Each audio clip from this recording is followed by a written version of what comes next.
रुला देने वाली एक कहानी जो मैं आपको सुनाता हूँ। इस वीडियो में पूरा बने रहिएगा। एक छोटे से गांव में एक गरीब परिवार रहता था। परिवार में माता पिता और उनका छोटा सा बेटी सीमा थी।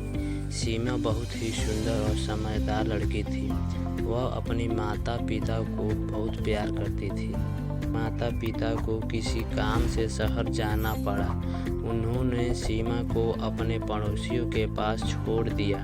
सीमा को अपने माता पिता के बिना बहुत अकेलापन महसूस हो रहा था। वह एक दिन उनके लिए रोती रहती थी। एक दिन सीमा की पड़ोसन उसे अपने साथ बाजार ले गई। बाजार में सीमा ने एक सुंदर गुड़िया देखी। वह गुड़िया को देखकर बहुत खुश हुई। उसने गुड़िया को खरीदने के लिए अपनी पड़ोसन से पैसे मांगे। पड़ोसन ने सीमा को गुड़िया नहीं खरीदने दी। उसने कहा कि गुड़िया बहुत महंगी है। सीमा बहुत निराश हो गई। वह गुड़िया को अपने हाथों में लेकर उसके साथ खेलने लगी। उसी समय एक महिला गुड़िया को देखकर रुक गई। उसने सीमा से गुड़िया के बारे में पूछा। सीमा ने उसे गुड़िया की कहानी सुनाई।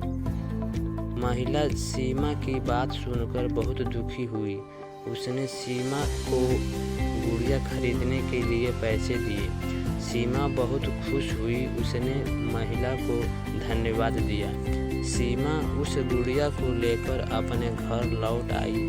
वह गुड़िया को बहुत प्यार करती थी। वह गुड़िया को अपने साथ सोती थी।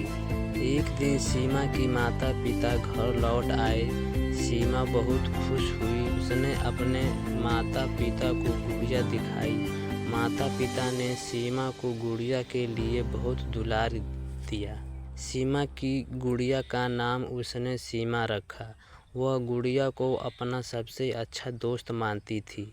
सीमा और सीमा गुड़िया हमेशा एक साथ खेला करती थी। माता पिता से झील में तैरने के लिए कहा। सीमा की माता पिता ने उसे झील में तैरने की अनुमति दी। सीमा बहुत खुश हुई। वह झील में तैरने लगी। तभी अचानक सीमा का पैर फिसला और वह झील में गिर गई। वह डूबने लगी। उसकी माता पिता उसे बचाने के लिए दौड़े, लेकिन तब तक बहुत देर हो चुकी थी। सीमा डूब गई। सीमा के माता पिता बहुत दुखी हुए। उन्होंने सीमा को बहुत खोजा पर नहीं मिली। सीमा की गुड़िया सीमा के शव के साथ थी। सीमा की माता पिता ने सीमा की गुड़िया को दफन कर दिया। वे गुड़िया को देखकर सीमा को याद करते थे। सीमा की गुड़िया आज भी उस पार्क में है। वह सीमा की यादों को हुए हैं। सीमा की कहानी बहुत ही रुला देने वाली है। सीमा एक बहुत ही प्यारी और समझदार लड़की थी। उसकी मृत्यु से उसके माता पिता को बहुत दुख हुआ। सीमा की कहानी हमें यह सिखाती है कि जीवन बहुत ही अनमोल है। हमें जीवन का हर पल जीना चाहिए। तो दोस्तों, आज के लिए बस इतना ही। अगर ये कहानी अच्छा लगता है तो मेरे चैनल को सब्सक्राइब करके बेल आइकन को प्रेस कर देना और वीडियो को लाइक कर देना। ऐसे ही वीडियो हमारे चैनल पर आता रहता है।